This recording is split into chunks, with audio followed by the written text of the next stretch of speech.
E para ficar ainda mais iluminado, e até aqui nos bastidores, o nosso querido William Jacob, de Uberlândia, Minas Gerais, trabalhador do Grupo Espírita Leon Denis, disse que essa música tem tudo a ver com ele. Será, gente? E aí, William, tudo bem? Isso aí é só, boa tarde, isso aí é só na opinião do Wellington, que sempre que ele ouve essa música, ele lembra de mim, mas eu falo, Wellington, calma, não é assim não, viu? Quanta luz é só o Quincas Veloso que tem. Ele tá tentando chegar lá, viu? Ô, gente, é bem assim Obrigado, boa mesmo. tarde, minha irmã. Boa tarde. Nós vamos chamar também Manuel Prudêncio, de Uberlândia, trabalhador do Centro Espírita Fé, Esperança e Caridade. Seja bem-vindo. Boa tarde. Boa tarde a todos, uma grande alegria estar com vocês, participando aí, ouvindo as palestras, diferentes abordagens, diferentes duplas batendo bola aí e enriquecendo-nos, né? Eu assisti um pedaço da Deusa, um pedaço do Daniel, um pedaço da irmã Ayla, o público também assistimos um pedaço aí com o Orson, nosso abraço aí para o Orson. Eu tive a oportunidade de assistir uma palestra do Orson presencialmente na AME aqui de Uberlândia, onde ele foi pegando cada uma das pessoas falando assim, bom, vamos organizar a reencarnação? Quem vai ser professor? Quem vai ser o dono da empresa? Quem vai ser... E todo mundo foi pegando um papel e nós ficou claro pelo exercício dele quão era difícil organizar uma encarnação, tanto de gente que se alinha para uma encarnação. Então, meus parabéns, ele tem uma didática maravilhosa, o público com aquela serenidade dele e por aí afora vai. Um abraço para o Daniel também, não deixou de coletar o Quincas, né? Para variar, né, William? Sempre. Não perde a oportunidade, não. Ai, E ai. você brincando de bonecas. Foi muito bom mesmo. Foi uma manhã muito iluminada. E eu penso que vocês também vão contribuir muito com a gente com o tema vícios, violência e abusos na família. Então, fiquem à vontade, a casa é de vocês. E Jesus esteja com vocês. Amém. Assim Conosco, né? seja. Eu e o William conversamos antes e nós combinamos que eu iria começar. Então, vou fazer uma introdução e depois ele faz alguns comentários. Combinado, né, William? Combinado, fechado, meu irmão. Tô aqui te ouvindo atentamente e aprendendo. Vamos lá. Bacana. Pessoal, eu fiquei estarrecido quando eu fui pesquisar o tema. Assim, esse evento que nós estamos participando é uma festa, é uma grande alegria, realmente é uma festa, é um encontro de corações, mas esse tema aqui nos tocou, me deixou realmente instigado. Instigado por quê?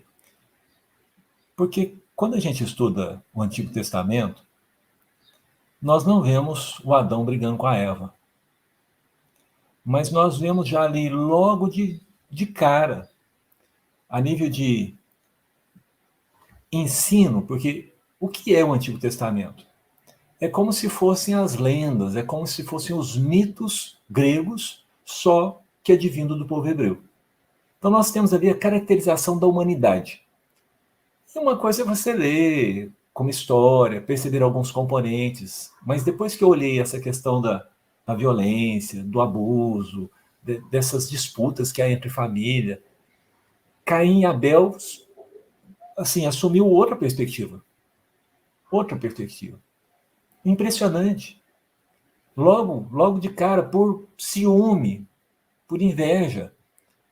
E nós vamos seguir à frente, vamos encontrar coisas tipo José do Egito. Todo mundo, eu imagino que todos que estão aqui, mesmo que não conheçam a Bíblia, o Antigo Testamento e suas histórias nos detalhes, já viram um filme de José. Tem desenho animado, já está retratado, né? Faz parte da cultura a história de José e seus irmãos. Gente, os caras ficaram com tanta inveja do rapaz e teve ali aquelas disputas que os caras pegaram o irmão, eles iam matar o irmão. Iam matar o irmão. Um deles lá mais sensato, o mais sensato, hein? Não, vamos fazer o seguinte, vamos colocar ele ali naquele poço. E ele diz a história que ele tinha intenção de voltar lá e tirá-lo do poço. Mas vamos colocar ele ali no poço. E aí a gente vai pegar as roupas dele, a gente põe sangue nas roupas, e leva para o nosso pai e fala que ele foi comido por um leão. Então, quando a gente olha para o Antigo Testamento, né, um retrato de pelo menos 3.000 anos para trás, nós vamos ver muita história de violência na família, de abuso mesmo, abuso intensivo. Assim, existe uma história que tinha duas moças que não sabiam, vocês vão me desculpar, mas eu não consigo lembrar o nome dos personagens nesse caso, mas duas moças que tinham lá uma perspectiva de não ter homem disponível, elas deitaram com o pai lá para poder, deram uma tapeada no pai, embebedaram o pai e deitaram com o pai. Porque às vezes a gente pensa nos abusos ou nas relações de exploração somente do forte para o fraco, mas ela é de todos os lados. Com o Espiritismo, nós vamos aprender que não existem vítimas, que dado o nosso senso moral, e eu creio também que, se vocês acompanharam as outras palestras do Festu, isso também ficou razoavelmente claro, né? Não existem vítimas. O que existem são pessoas com um complexo de culpa terrível. Nossa consciência nos aperta, e como nós não sabemos usar a ferramenta do perdão, nós acabamos exigindo um enrosco, uma bagunça, um trem horripilante para tentar, de alguma forma, nos equilibrar conosco. Como se o mal pudesse equilibrar alguma coisa. Como se no mal nós pudéssemos encontrar solução para algum problema. Como se o uso da força, o uso da violência resolvesse. Gente, se tivesse resolvido, o tanto de guerra que nós já tivemos, já estava resolvido, já estava solucionado. Nós precisamos pensar em alternativas, em meios diferentes de se fazer a coisa. Eu preparei um materialzinho aqui. Aqui no ScreenWord é a primeira vez que eu vou tentar compartilhar alguma coisa. Então, se der algum problema, vocês me perdoem. E aí, em seguida, eu vou tentar... Bom, William, vai comentando aí um pouquinho, por favor, enquanto eu procuro aqui e colocar a minha tela no ar. Não, maravilha. Enquanto você organiza aí, assim que der certo, você pode me interromper. Ok. Mas e esse tema, ele me chamou a atenção desde o começo, Manuel. Eu confesso que o Edson está aqui ouvindo, sabe, que eu fiquei reticente em abordá-lo. Falei, olha, não tem condições. Porque é um tema muito delicado, muito complexo. E é o seguinte, vícios, violência e abusos na família, né? E a gente tem que tomar cuidado para não colocar nessas três questões, achar que existe em todos os casos uma relação direta, de que todo vício leva a uma violência e abuso da família. Vício daquilo que a gente está acostumado, viciado um alcoólatra, um viciado em crack, um viciado em maconha, um viciado em cocaína. Nem todo toxicômano, talvez seja o termo mais correto, pratica violência e abusos na família. E nem toda pessoa que é abusada na família e violentada é vítima de um toxicômano, de um alcoólatra, de um viciado. Você pode presenciar cenas lamentáveis desses números que você trará para nós aqui agora, de pessoas que aparentemente, né, são tranquilas, religiosas muitas vezes, que vão à igreja toda semana, que vão no centro espírita, que não tem nenhum tipo de vício, que fala, não, é porque ela ficou ali fora de si e praticou violência. Não. Então, eu só faço essa distinção porque, embora as três palavras possam caminhar juntas, sim, a gente tem que abordar também isso aí separado para não achar que só em caso de vícios é que existe a violência ou os abusos. Deu certo aí, né, meu irmão? Deu. Aline, você pode colocar para nós, por favor? Aí. Pessoal, então eu preparei um materialzinho aqui e dentro da introdução eu comecei lá no Antigo Testamento, né, para que a gente entenda que esse assunto é um assunto pertinente à religião, é um assunto pertinente à sociedade, é um assunto pertinente à ciência, é um assunto pertinente à humanidade de uma forma geral. Aqui eu trouxe um trechinho do Chico, né, nesse livro que o Carlos ele vai retratando os encontros que ele tinha com o Chico e coisas que ele anotava, que ele achava impressionante, coisas que o marcaram. E aqui o Chico vem falar para nós sobre fazermos uma campanha contra a violência. Eu gostaria que a gente pensasse seriamente nisso. E É óbvio que a campanha espírita sempre começa de nós mesmos. Tem que começar de nós mesmos. Não é uma campanha para terceiros, mas que nós que estamos participando aqui do Festu tenhamos essa consciência de que é uma necessidade premente, que a sociedade está se mobilizando nessa direção e que nós precisamos participar disto. Começando de nós, tendo mais paciência, dentro de casa, no trânsito, no trato com os familiares, no trato com os colegas de trabalho. Uma palavra pronunciada em tom um pouco mais alto vira uma encrenca. Eu me lembro de reuniões familiares, de comemoração de Natal, comemoração de Ano Novo. Aí o pessoal vai tomando uma, vai se alegrando, e de repente um faz um comentário, o outro não gosta, daí a pouco uma alteração de voz, daí a pouco pronto, lá se vai à festa. E eu me lembro disso com certo pesar, porque para menina a festa é uma maravilha, né? E quando o clima fechado, o tempo fechava, né? A festa acabava. E aí a gente tinha que ir para casa e acabou a festa, e não adiantava chorar. E aí juntava a choradeira da gente com aquele clima, e o trem ficava pior, porque já estava todo mundo nervoso, e acabavam... tem sempre aquela coisa de que o adulto acaba descontando no que está mais próximo, às vezes é na criança, às vezes é no cônjuge, enfim. Nós precisamos de uma certa leveza, de uma certa descontração, né? Olhando e sentindo e compreendendo o tanto de dádiva que nós temos, a beleza, como expressa o Chico, que existe em torno de nós, criadas para nós, para a nossa felicidade. Nós, os homens, nos armamos, porque os espíritos dos homens, ou seja, nós como espíritos, estamos armados. Ninguém pode nos fazer uma contrariedade. Queremos partir logo para o revide. Então nós começamos assim, trazendo o Chico, para que a gente reflita um pouquinho sobre essas ideias colocadas aqui. Eu fui buscar também, lá no Evangelho, no capítulo 17, Sede Perfeitos, no Homem de Bem, porque quando eu estava lendo, eu pensei, gente, tomar a defesa do fraco contra o forte. E tem um trecho que aborda isso com precisão, e é exatamente no capítulo Sede Perfeitos. Entendendo, é claro, que eu tenho que desenvolver a minha moral para me conseguir uma certa ascendência moral sobre os outros.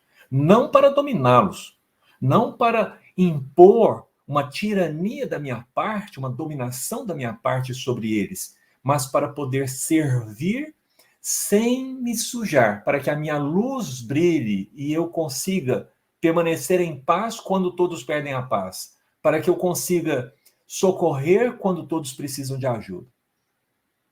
Então, possuído do sentimento de caridade e de amor ao próximo, o homem de bem faz o bem pelo bem, sem esperar paga alguma, retribui o mal com o bem, toma a defesa do fraco contra o forte e sacrifica sempre seus interesses à justiça. Por que é relevante esse trecho do Evangelho? Porque existe uma série de coisas acontecendo portas adentro dos lares que as pessoas que estão envolvidas não conseguem ter voz, não conseguem se expressar e muitas vezes nem percebem o ciclo vicioso em que entraram, a espiral degradante em que se meteram. Porque existem agressões que são psicológicas. Existem homens que dizem para suas mulheres que elas não valem nada, que elas não conseguem viver sem eles, que elas precisam deles, porque ele é que tem o dinheiro, que ela não conseguiria sobreviver no mercado de trabalho ou fora, a não ser que elas se prostituam. Existem agressões físicas, existem desprezos acontecendo dentro do lar, com relação às mulheres e com relação às crianças também. Pais que descarregam em seus filhos suas frustrações. Existe uma outra lição no Evangelho que trata disso, né? Déspotas domésticos não ousam enfrentar as pessoas lá fora, mas em casa dizem, mando e sou obedecido. E poderiam acrescentar, e sou detestado. Existem pessoas que entraram nessa espiral e chega um momento em que o abuso, em que a força é exercida de tal forma que às vezes chega a agressão física. E quando a gente vê agressão física, a gente entende que ali tem um problema sério. Mas muitas vezes a gente diz que em briga de marido e mulher não se põe a colher. Mas a gente tem que pôr. A gente tem que pelo menos dar uma chance para eles. E eu estou dizendo isso com conhecimento de causa. Porque eu já fui convidado para participar de brigas entre casais que beirando a violência, beirando a agressão física, de ir lá e separar as duas pessoas e levar uma para um lado, para no dia seguinte elas estarem juntas. Por que isso ocorre? Porque existe um ciclo vicioso nisso que começa com encantamento. As duas pessoas se unem, o príncipe, a princesa, e de alguma forma eles vão se isolando. Normalmente, o dominante vai isolando o dominado com insinuações, com exigências, gerando dependência financeira, gerando dependências de todas as sortes. Depois começa a violência psicológica, eu citei anteriormente, pode chegar à violência física, tem um rompimento, mas depois vem a reconciliação. Existe uma síndrome que os psicólogos hoje conhecem bem, que quando a pessoa é sequestrada, ela, de uma certa forma, desenvolve uma relação com o sequestrador, que acontece dentro de casa nesse ciclo vicioso da violência. Então, tem um rompimento, e daí a pouco tem a reconciliação. Na reconciliação vem flores, dizeres, tem o encantamento, e aí começa o ciclo de novo. E chega num momento que esse isolamento tira por completo a voz, tira a perspectiva de sair dessa situação. E, gente, não é só da mulher. São das crianças, adolescentes. A maioria das crianças violentadas, abusadas, são por pessoas conhecidas ou dentro de casa, um pai, um tio, um primo, alguém dentro de casa. Ou alguém próximo, um amigo do pai, do tio, do primo, do irmão. A cada 15 segundos. Gente, durante a nossa palestra, quantas crianças passaram por isso? E esse caso é um caso tão expressivo que nós tivemos recentemente dentro da doutrina, dentro do movimento espírita, não dentro da doutrina, me perdoe, dentro do movimento espírita, nós tivemos lá em Goiás alguém que se envolveu em abusos religiosos. Nós vimos as notícias sobre os padres, mas para aí, não. Assédio moral nas empresas e nas escolas. Nós vimos recentemente treinadores com atletas.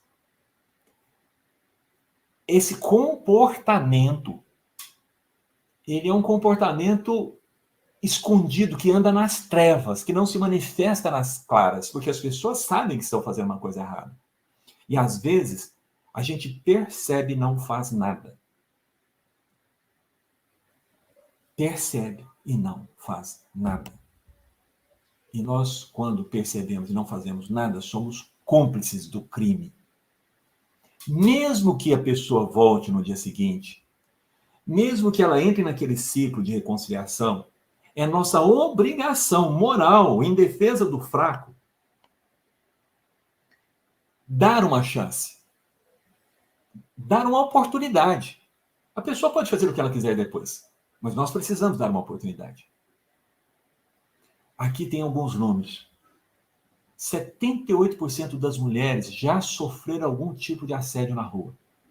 Aqueles fio-fio, olhares, esbarrões, coisas do gênero, que a gente acaba olhando como sendo uma coisa normal. 78% quer dizer, é da natureza. Isso acontece, é assim mesmo. E as pessoas vão fazendo vista grossa. O problema é que nós, na perspectiva moral, quando nós começamos a violar as barreiras, nós damos um pequeno passo em direção ao vício. Daí a pouco um segundo, daí a pouco um terceiro. E a cada passo, nós ficamos mais livres, mais sem amarras. Nós vamos numa espiral também tendentes à piora. Por exemplo, depois que uma pessoa mata a primeira vez, a chance dela matar uma segunda são muito, muito, muito maiores do que na primeira. A barreira para o primeiro assassinato é muito maior do que a barreira para o segundo assassinato. A barreira para o primeiro crime, ela é sempre maior do que para o segundo crime. E quando nós temos esse tipo de comportamento liberado, sem que nós nos expressemos, as chances de passarem para o segundo, 37% das jovens já tiveram relação sexual sem camisinha por insistência do parceiro. Elas querem se proteger, querem ter a vida delas. Aí, por pressão, acabam cedendo, muitas vezes engravidam. Algumas partem para o aborto e nós já sabemos as outras consequências que virão disso. E veja, 9% das mulheres já foram obrigadas a fazer sexo quando não estavam com vontade. Obrigadas. Imaginem vocês serem obrigadas a beber água sem vontade, a comer sem vontade. Obrigadas. E por aí afora vai. 30% dos homens e 20% das mulheres concordam que as garotas que usam decote e saia curta estão se oferecendo. E os garotos que estão usando short? Essa ideia de que as mulheres são a causa da queda humana, isso vem de um preconceito que nós desenvolvemos desde o judaísmo. Esse é um preconceito primitivo, que nós trazemos isso ao longo das nossas diversas reencarnações. Mas não é assim. Não é assim. Não pode ser assim. Olha como funciona a nossa cabeça. 76% dos entrevistados acham errado uma mulher ter vários ficantes. A mulher namoradeira. Esse é o conceito que a gente põe. Só que 38%, ou seja, metade daquilo, acredita que as mulheres com vários parceiros são apenas para ficar e não para namorar. Existe uma expressão que eu sempre achei curiosa, né? A menina, ela precisa guardar a sua virgindade para o casamento. O menino não pode guardar a sua virgindade para o casamento. Agora, um menino casa com a menina. Nós temos conceitos que são verdadeiros preconceitos com relação às mulheres. E que este modo de pensar que está enraizado provoca a sociedade que nós vivemos com todos esses comportamentos que nós estamos aqui olhando. Mas a coisa fica pior. E aqui vocês vão entender por que eu realmente fiquei estarrecido. A cada 2 minutos, uma mulher é agredida fisicamente. A cada 2 minutos, uma mulher é agredida fisicamente. Que sociedade é essa que nós estamos vivendo? Que cristianismo é esse? Que pátria do evangelho é essa que nós estamos fazendo? E aqui, eu estou convidando-nos, espíritas, a analisarmos os nossos comportamentos, porque se a cada 2 minutos tem uma agressão física, eu penso quantos minutos, quantas agressões acontecem por minuto, quantas agressões psicológicas. Quantas? Acontece um estupro a cada 8 minutos. E 57,9% das vítimas tinham no máximo 13 anos. Vocês já ouviram falar em subnotificação? Subnotificação. Porque imaginem quantos estão acontecendo agora, sem que ninguém saiba, sem que ninguém registre, sem que aquelas mulheres que estavam sendo estupradas, forçadas a fazer sexo contra a própria vontade, pelos religiosos, ou aqueles garotos que estavam sendo forçados também, por outros religiosos, eles não tinham coragem. Nós só ficamos sabendo depois que o primeiro, o segundo, porque o primeiro denunciante muitas vezes nem é ouvido. Aí vem o segundo, vem o terceiro, e de repente as pessoas se sentem seguras para contar que elas também foram. Então, meus amigos, é uma epidemia. 10% das vítimas de assassinatos no país em 2019 eram crianças e adolescentes. Imaginando que 1 a cada 10 era jovem, ou melhor, vamos ficar com 10 mesmo, 10 em cada 100 era jovem, 9 deles eram homens e 7 eram negros.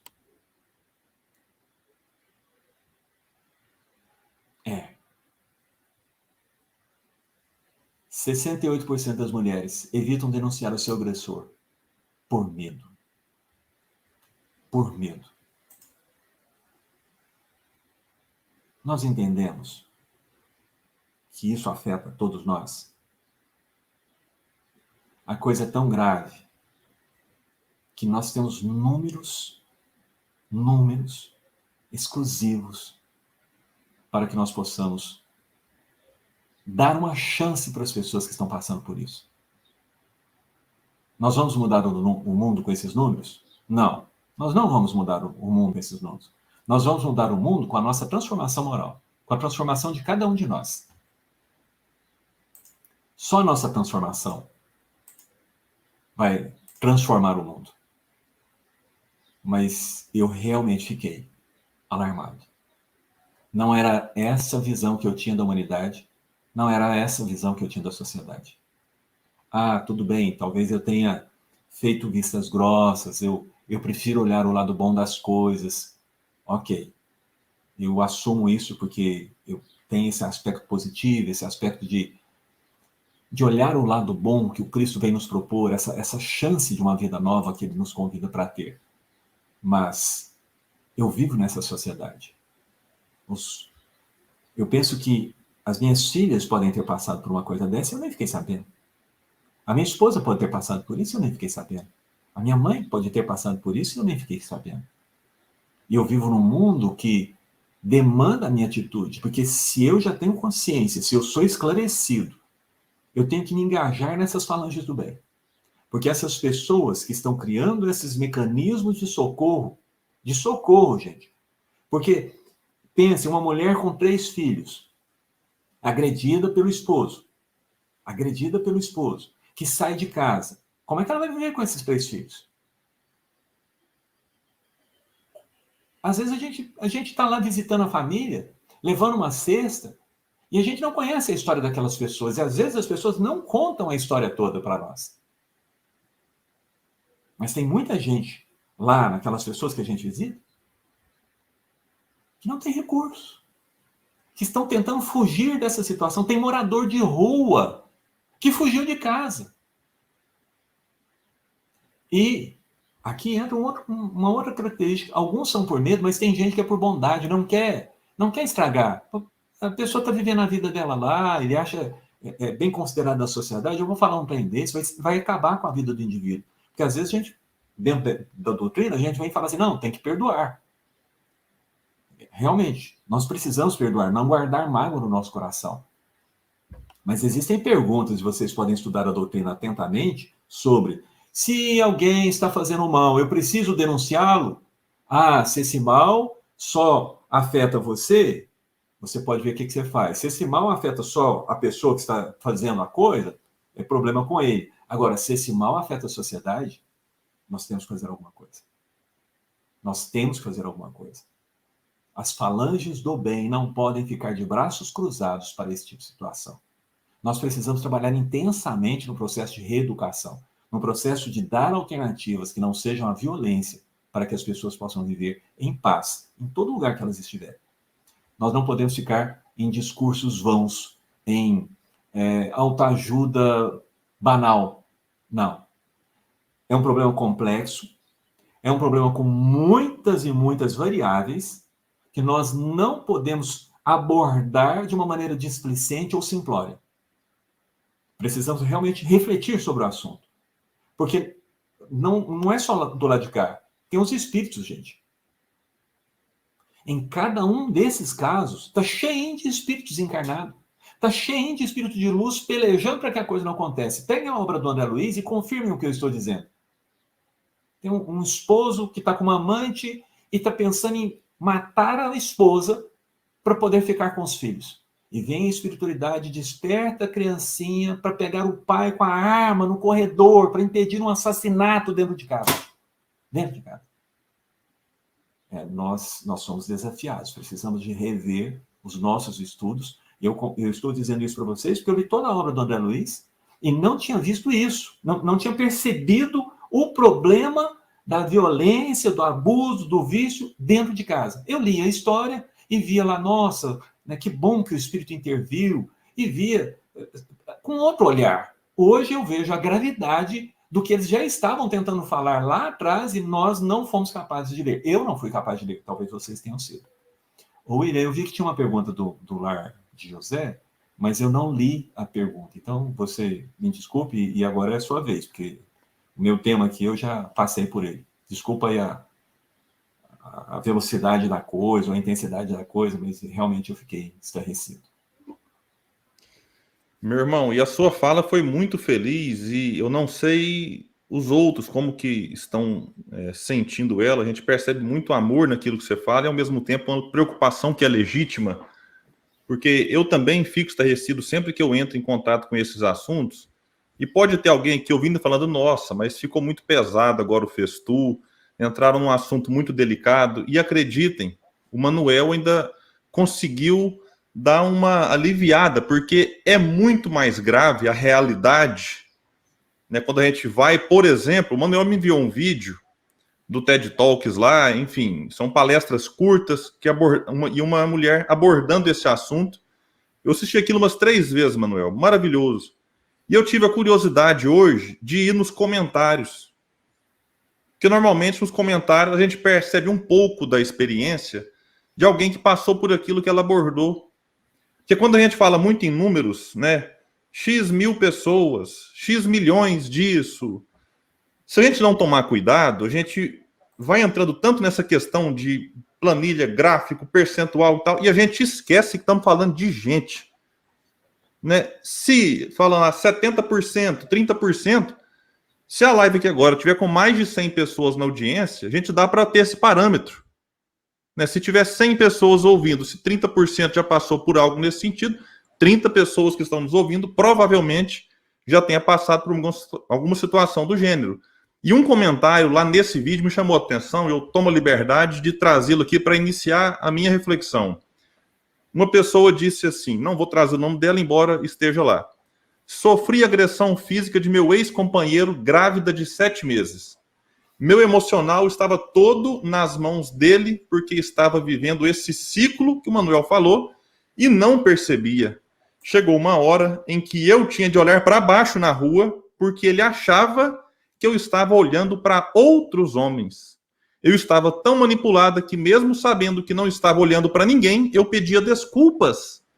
Só tive coragem de acabar com isso quando ele ameaçou me bater de novo, aos 9 meses de gravidez.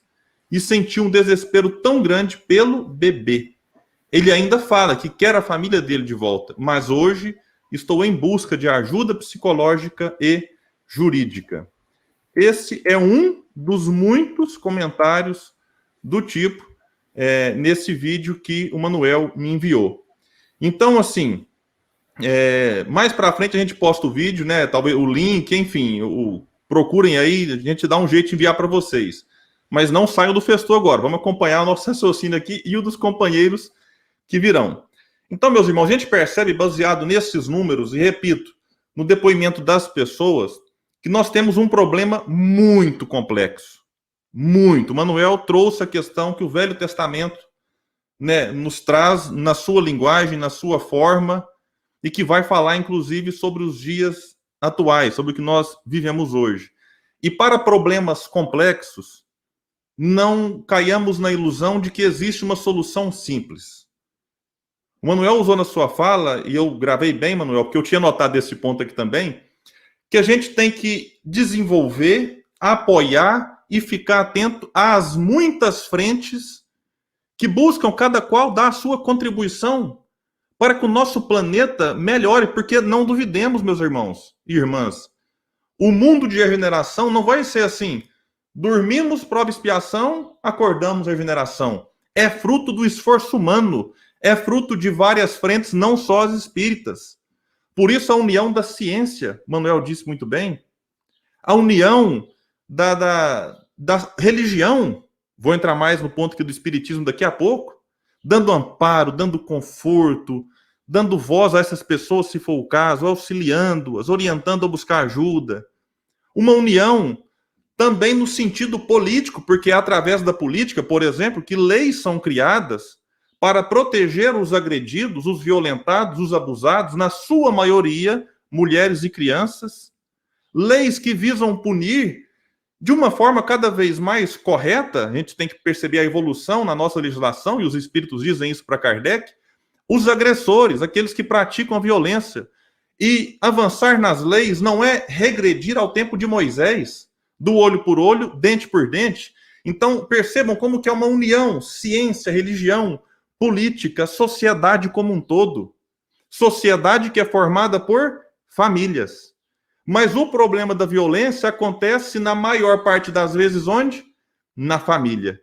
Então não dá para reduzir o assunto assim, vamos olhar só para as famílias, porque não, é um olhar, beleza, para a família mas tem que ter todo esse aparato. E eu trouxe alguns, poderia trazer outros, em que unidos abordar esse tema. Então eu parabenizo aqui a organização do evento por nos dar a possibilidade, mesmo com as muitas limitações que eu tenho, que o Manuel tem, para a gente trazer pelo menos aqui alguns lampejos de ideias, enfim, alguma reflexão que talvez possa ajudar alguém que esteja nos assistindo, porque quando a gente olha para os números, a gente vai muito por efeito, e a gente choca quando fica sabendo no noticiário, por exemplo, de uma criança estuprada, de uma mulher violentada, de uma mulher que foi assassinada por ser mulher, feminicídio. Que alguém pode falar assim, William, mas toda hora morre gente no mundo. Meus irmãos, só que tem alguns grupos, as chamadas maiorias minorizadas. Que, por exemplo, as mulheres são maioria no Brasil. Mas por que elas fazem parte, no sentido sociológico, de uma minoria? Porque elas, eventualmente, não têm o mesmo direito que que os homens, não têm o mesmo espaço, enfim, não vou trazer aqui números em relação a isso, mas mulher, negros, LGBTQIA+, eles fazem parte desses grupos chamados minorias. E é importante a gente ter atenção para todos, sim, mas há grupos que precisam de olhar um pouco mais atento, precisam de um maior esforço para que a gente compreenda o que esses passam. E quando a gente vai para o noticiário, aí vira um misto de sensação e de sentimentos. Raiva, ódio do agressor, aquele sentimento de justiça, que, se for bem canalizado, faz bem. Mas se a gente não tomar cuidado, aquela vontade de justiça pode incitar ainda mais violência, o que não é a proposta cristã e nem a proposta espírita. Aí a gente sente compaixão da vítima, e é para sentir mesmo. O que a gente não pode ter, e o Manuel tocou nesse ponto, é olhar para a vítima como a culpada. Do tipo, mas também, né? Usou um decote. Mas também, né? Quem mandou usar aquela roupa? Pelo amor de Deus! E, ao mesmo tempo, a gente lida com uma sensação de impotência. Meu Deus do céu, o que eu posso fazer? Como que eu posso ajudar?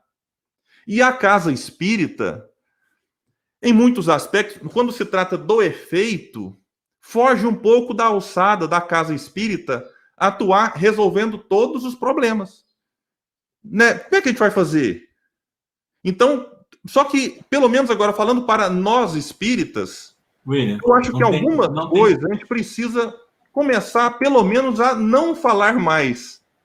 William, a casa espírita não tem competência nem braço. Justamente. Perfeito. Perfeito. E aí, eu acho que nós espíritas precisamos começar a, talvez, tomar muito cuidado com algumas falas, que elas vão sendo repetidas, e que a gente, se não tomar cuidado com as leis interpretadas com talvez o nosso machismo, com essa estrutura patriarcal da sociedade que vem ao longo dos milênios, a gente pode ir reproduzindo falas que, além de não ajudar a solucionar o problema, pode agravar. Por exemplo, mas talvez noutra encarnação você bateu nele ou estuprou. Do tipo, então aguenta calada, ou aguenta calado, Por quê? Aí a gente vai buscar o nada é por acaso, né? Você não foi abusada por acaso. Ou a ideia de que talvez você mereça apanhar ou ser violentada para progredir mais. Que o sofrimento ajuda a evoluir. Então aceita calado e continua. A gente faz apologia do sofrimento. Ou então, se a gente for levar o pé da letra, não, mas vai aguentando que daqui a pouco um benfeitor sopra no ouvido de alguém que faz a denúncia para você. Então, ou aquela coisa do, não, mas é porque se você está casada com ele, não é por acaso. Então você veio para salvar o seu marido ou salvar a sua esposa. Tenha paciência. Alguém pode falar, William, mas eu nunca ouvi isso na casa espírita. Aí eu tenho que dizer que nessas palavras eu também não. Mas há outras frases, aí essa que talvez vocês já tenham ouvido, que se a gente não tomar cuidado, passa essa impressão. Por exemplo, olha a generalização, todo sofrimento é resgate. Devemos aceitar calados as intempéries da vida. Aí a pessoa está lá assistindo a palestra, aí ela sabe que ela vai chegar em casa, o marido, alcoolizado ou não, vai violentá-la, mas deve ser resgate. Então devo aceitar calado essa intempérie. A gente reduz um estupro, a gente reduz uma agressão física, que pode culminar num feminicídio, num homicídio, num suicídio, a uma intempérie da vida. William, no capítulo sobre o divórcio, o Kardec fala que, olha, se você percebe que as coisas estão partindo para esse lado, separa. Então, é falta de estudarmos aqueles pontos delicados que nós não queremos enfrentar. É falta de estudar isso. Porque lá é muito claro, olha, se vai dar morte, não tem? Separa. Separa. E Kardec foi muito feliz naquilo, porque lá, eu não estou com a frase aqui, mas é mais ou menos assim, o divórcio às vezes vem separar o que já estava separado. Só que quando se fala de divórcio, para muitos ainda é um tabu, porque a gente traz, por isso a gente fala, é um problema estrutural. Porque a gente às vezes vai trazer lá do passado, de outra encarnação, a ideia do que divorciar vai causar vergonha na família. O que os meus pais vão falar se voltar uma filha divorciada para casa? O que os outros familiares falarão? O que a sociedade... Então, isso já melhorou muito nesse aspecto, né, em que... E aí, outro ponto importante, Manuel, que a gente percebe que gradativamente problemas estruturais são resolvidos, porque até pouco tempo o chefe de família era só homem. Então, muitas mulheres se sujeitavam a alguns tratamentos porque não tinha independência financeira. E aí o homem, aquilo que você colocou muito bem, fazia uma pressão do tipo, se você largar de mim, quem que vai te sustentar? Quem que vai te manter? Hoje, a mulher, conquistando o seu espaço no mercado de trabalho, ela conseguiu maior autonomia para não se sujeitar mais a essas questões. Então, a gente percebe como que a sociedade, para trazer um pouco de alento aqui agora na nossa fala, ela vai gradativamente evoluindo, ela vai melhorando, por conta dessa união que eu disse lá atrás, sociedade, religião, política, ciência. E aí entra o espiritismo, aí teve uma pergunta ali atrás sobre evangelização espírita, se puder jogar ela aqui na tela, eu aproveito o gancho dela para entrar nessa reflexão, porque assim, o espiritismo, não vamos também ter uma pretensão de sair salvando a humanidade, de que fora do espiritismo não há salvação. O espiritismo é um elemento a mais para tentar ajudar nessa questão. Aí, William Jacob, será que a evangelização espírita dará conta para a transformação da nossa sociedade? Eu digo que a evangelização espírita é mais um esforço, porque o evangelho de Jesus, aí vamos tratar do evangelho como um todo, ali está a receita, ali está o que nós precisamos.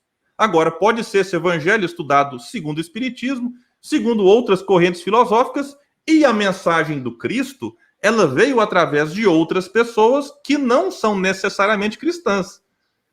Que nas suas religiões, eu tenho amigos budistas maravilhosos, pessoas hinduístas maravilhosas. Então, o cristianismo contém, sim, vamos dizer assim, a semente da verdade. Agora, não é só também fora do cristianismo, né? Então é necessário a gente ampliar um pouco o leque, mas não tenhamos dúvidas que a evangelização espírita é de fundamental importância, porque ela, como o espiritismo, vai na raiz dos problemas. Que aí Leon Denis vai chamar lá no livro Depois da Morte de a crise moral. E aí o espiritismo entra onde? Nos esclarecendo, porque parte daquilo que nós reproduzimos é fruto da ignorância em relação às questões espirituais. E nos incentivando também a estudar outras coisas, outros pontos. E nos ajuda na transformação moral. Em que aí eu assisti um pedaço aqui do Orson, mais do Públio, orgulho e egoísmo, chagas da humanidade, que tem como filhos e frutos vaidade, ciúme, apego. E aí vem nos incentivar, por exemplo, ao papel da prece, porque a prece não vai resolver o problema, mas a prece pode nos dar uma aliviada, nos dar uma acalmada. Senhor, né, me ajude, né, pelo amor de Deus, me mostre um caminho. E o caminho talvez pode ser o quê? Ligar no 180. Ligar no número 100. Baixar um dos muitos aplicativos desenvolvidos por pessoas que eu nem sei se religiosas são, mas que criaram um mecanismo para que a pessoa fala assim, vou no banheiro. E de dentro do banheiro, sem ligar, sem fazer nada, ela manda uma mensagem, socorro. Preciso de ajuda. Então o espiritismo tem esse papel de empoderar as pessoas para que elas tenham coragem de fazer aquilo que tem que ser feito. Foi o tema de uma palestra que eu participei com o Quincas e o Wellington na última quinta-feira. E o espiritismo vem nos incentivar o quê? A valorização da família. Porque a gente não pode desprezar os filhos que recebemos. Nós não sabemos a bagagem que eles trazem. Por isso a importância do diálogo em família, de tratar essas questões de violência. Filha, se um dia você arrumar um companheiro ou uma companheira e for violentada, denuncie. Se você precisar um dia voltar para casa porque não deu certo com seu marido ou com sua esposa, volte. Filho, vão te oferecer drogas. Vem aqui ver as consequências. Está vendo essa pessoa? E aí a gente tem que tomar muito cuidado para que, depois que o problema surgiu, não agravá-lo buscando culpados. Esse é um ponto importante. Porque às vezes a gente percebe filhos sendo violentos. E a gente vai falar o quê? Ah, problema na estrutura familiar. Isso aí é culpa dos pais que não educou direito. Então, meus irmãos, diante do problema que aconteceu, não é hora de sair apontando o dedo. É hora de buscar algum entendimento. Na questão, por exemplo, dos vícios, pessoas alcoólatras ou com outros vícios, é importante que a família busque ajuda. Não é só assim, ah, você é um viciado, vai procurar ajuda. Vem cá, filho. Vem cá, pai. Vem cá, mãe. Vamos buscar ajuda junto? É tratar com amor, separar o vício do viciado, porque a gente precisa buscar a eliminação do vício amparando o viciado e não simplesmente o eliminando. Eu sei que na prática a coisa é muito mais difícil. Alguém pode estar aqui pensando, é porque ele não sabe o que eu passo dentro de casa. Por isso que o meu recado final, aí eu devolvo se o Manuel quiser fazer algum complemento, o recado que eu deixo aqui é, se você está sendo violentada, busque ajuda. Busque ajuda. Mas se você tem ímpetos de violência dentro de si, que a gente pode estar aqui falando também, Manuel, e não nos tiremos dessa situação. Ímpetos de violência em algum aspecto, busque ajuda também. Ou seja, todos nós, violentos e violentados, precisamos entender que a ajuda que nos é oferecida precisa ser aceitada. De onde? De onde puder, de todos os lados. Terapias, ONGs, amigos, familiares, igreja, templo religioso. Busque ajuda. A gente muitas vezes não dá conta sozinho. A gente às vezes está fraco, está no chão, está caído, abatido, tal qual aquele cego de Jericó que sentiu a presença de Jesus e grita. Era o que ele podia fazer. O cego de Jericó pediu socorro. Pelo amor de Deus, Jesus, filho de Davi, tem misericórdia de mim? Ele não tinha força para sair. O que Jesus faz? Primeiro, a multidão tentou abafar sua voz, como muitas vezes tentam abafar dos violentados, dos agredidos. A multidão tentou abafar a voz dele, ele não se deu por abatido, ele gritou mais alto. Jesus, filho de Davi, tem misericórdia de mim? Até que Jesus, então, pede para que os seus discípulos fossem até ele o socorro. Levanta-te, Jesus te chama. O homem deu um salto de alegria, deixou a sua capa para trás e foi até o mestre. Chegando lá, Jesus pergunta: que queres que eu te faça? Que eu volte a ver. Então, esse exemplo do cego de Jericó com Jesus, que ele sirva de inspiração para todo mundo que está caído, abatido, à margem, e que às vezes não está tendo força. Então, se a nossa fala aqui hoje servir para inspirar uma pessoa que seja a ligar 180, a ligar 100, né, para buscar ajuda, eu acho que já valeu a pena a gente estar aqui, Manuel. Eu encerro a minha participação agradecendo mais uma vez. É um tema pesado, eu peço desculpa. Quem conhece a minha fala sabe que eu tento trazer mais leveza, bom humor, brincadeira, casos, mas com todo respeito. Esse tema, o Manuel disse no começo, ele é estarrecedor e a gente às vezes tem que dar uma saculejada. Obrigado, meus irmãos. William, é por aí mesmo, e curioso o seguinte, eu vou contar para vocês agora algumas coisas, porque eu não tinha associado, eu consegui associar agora. Existem alguns momentos na minha infância de violência familiar. Eu me lembro que, numa noite, minha mãe fugiu de casa conosco porque meu pai tentou matá-la. Meu primeiro pai, meu pai físico, genético. E eu me lembro que quando nós fomos para a casa da minha avó, porque era o lugar que a minha mãe tinha para ir, um tio meu trancou o portão e falava que ela não entraria lá, que ela não podia entrar lá, que ela não podia vir para casa, que ela tinha que se virar. Na posição de tentar sair de uma situação de risco de vida, às vezes a gente não tem recurso. E nós precisamos pensar nisso, porque não foi a primeira vez. No segundo casamento, eu não me lembro de ver uma discussão da minha mãe com meu pai, meu segundo pai, meu padrasto. Não me lembro de ver discussão. Mas assim que eu completei, minha irmã completou 15 anos, eu completei 14, que eu já trabalhava, já tinha carteira assinada, ela separa do meu pai. Eu fiquei por entender por que a minha mãe estava separando do meu pai. Eu gastei muito tempo para entender que ela suportava coisas que eu não imaginava, e não imagino, não sou capaz de dizer, para criar-nos, porque ela não tinha condições de fazer de outra forma. E olha que lá em casa ela sempre lavou roupa para fora, ela não podia trabalhar como empregada doméstica, porque não era, ele não aceitava, eu imagino que ele não aceitasse, mas ela sempre fez, eu buscava roupa suja, levava roupa passada, a minha vida inteira eu vi minha mãe trabalhando e pelejando e fazendo, e ela suportou tudo isso na condição que ela tinha para poder viver, para poder levar. E agora, olhando para o tema, eu consigo encaixar esses fatos da minha experiência pessoal com o tema, que eu não via dessa forma, eu não percebia dessa forma, mas é fato. Isso acontece e a gente nem é capaz de identificar. Porque quando a violência é declarada, quando um filho vê uma agressão física, ele percebe e é muito impactado por isso. Mas existem violências que são silenciosas. Eu me lembro de uma reunião familiar em que uma tia minha, as irmãs conversando, não, porque você fica com os homens, e isso na época que ficar era outra coisa, tá? E ela dizia insistentemente, gente, eu nunca fiz sexo com ninguém.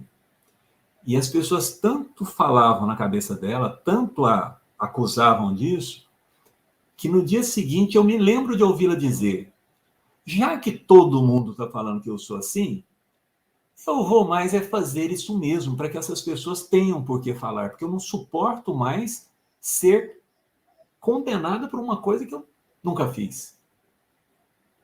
Então não é só de homens para mulheres, de mulheres para homens, de adultos para crianças, é entre pares, é entre irmãos.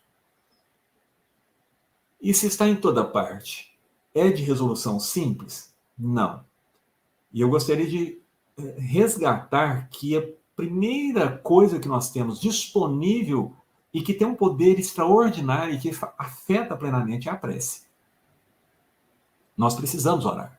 Orar por essas pessoas, orar pelos envolvidos, orar pelos mentores, orar. Nós precisamos orar com confiança, porque se nós somos impotentes, Deus não é.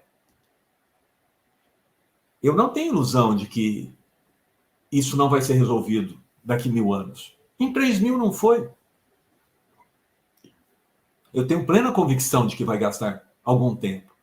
Mas nós conseguimos progressos grandiosos no respeito aos indivíduos, no respeito ao direito do outro. E nós devemos continuar trabalhando intensamente por isso. Nas nossas empresas, nos nossos locais de trabalho, onde quer que nós estejamos, nós temos que ser essa voz. Porque se as coisas, o poder que eu tenho é, eu oro, eu falo e eu faço.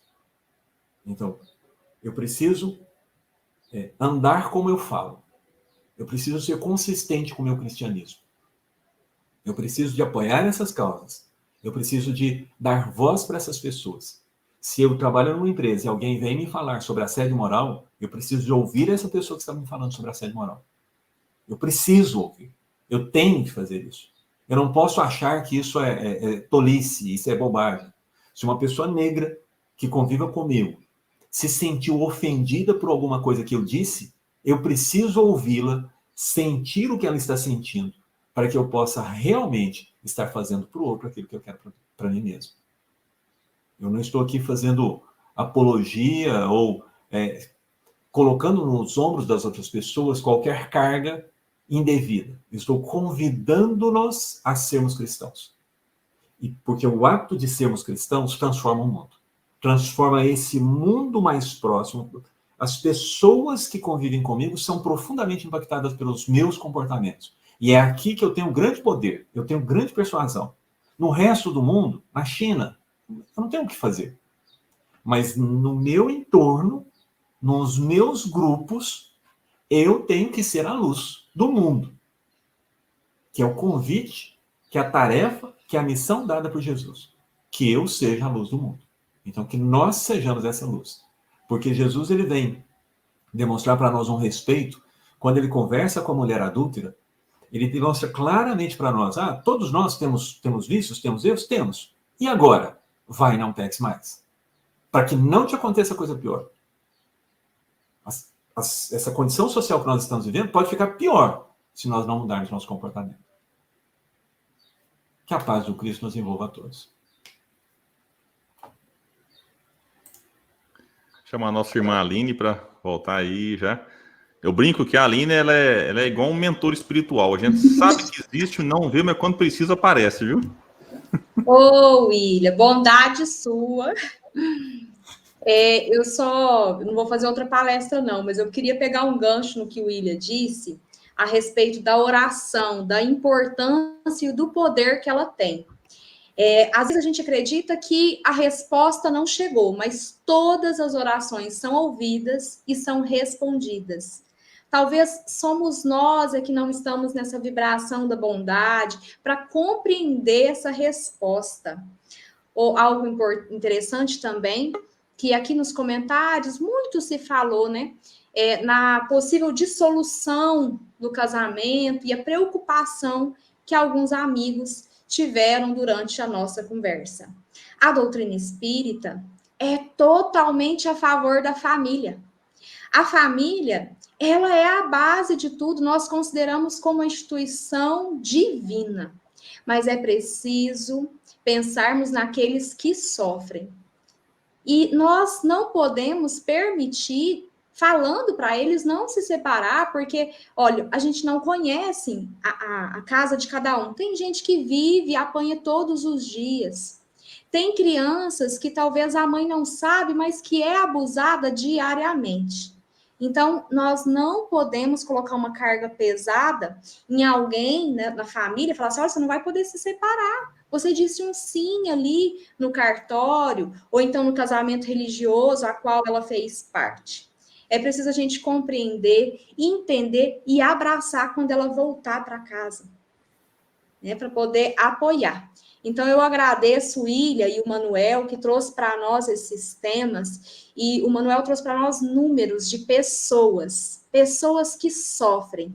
Então, hoje, quando a gente for fazer as nossas preces, nós poderemos pedir por essas pessoas, falar assim, olha, Senhor, vá em busca daquelas que sofrem as violências. Hoje eu descobri, durante o festu, que são muitas. Então, que o Senhor possa enviar um anjo guardião, que o Senhor possa enviar o socorro necessário. Então, que a gente ore, mas que a gente não se esqueça que nós não podemos fazer justiça com as nossas próprias mãos. Aqueles que são os violentos, aqueles que ainda trazem vícios, precisam também de oração e da nossa compaixão. Nós não podemos fazer justiça com as nossas mãos para não sermos nós os agressores. E lembrar daquela passagem do Evangelho, né? É preciso que haja o escândalo, mas ai de nós provocar ele. Então, que a gente se lembre disso e não façam a justiça nem com as mãos, literalmente, porque hoje, às vezes, a gente não bate em alguém, mas a gente vai para a rede social e expõe aquelas pessoas que estão praticando um ato violento.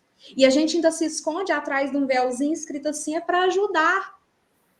Mas, na verdade, nós não estamos ajudando. A gente estaria ajudando se a gente estivesse fazendo o certo. O que é o certo? O que cabe a nós quando a gente vê uma violência doméstica? E, inclusive, quando vocês começaram a falar, eu falei, ué, você já viu?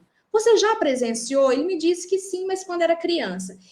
Qual que é o nosso papel quando a gente vê? Se a gente tem condição, a gente aparta, a gente socorre, a gente ampara, a gente denuncia, a gente faz preces. Isso é o que nós podemos fazer. Agora, apedrejar, não. Porque senão nós vamos voltar lá atrás, quando nós vivíamos naquela época em que nós ajudávamos a apedrejar e ainda batíamos palmas, reverenciando aqueles que estavam apedrejando e comemorando as mortes de antigamente. Então, que Jesus nos abençoe, né, nos dê discernimento e sabedoria. Muito obrigado, Ilha, Manuel.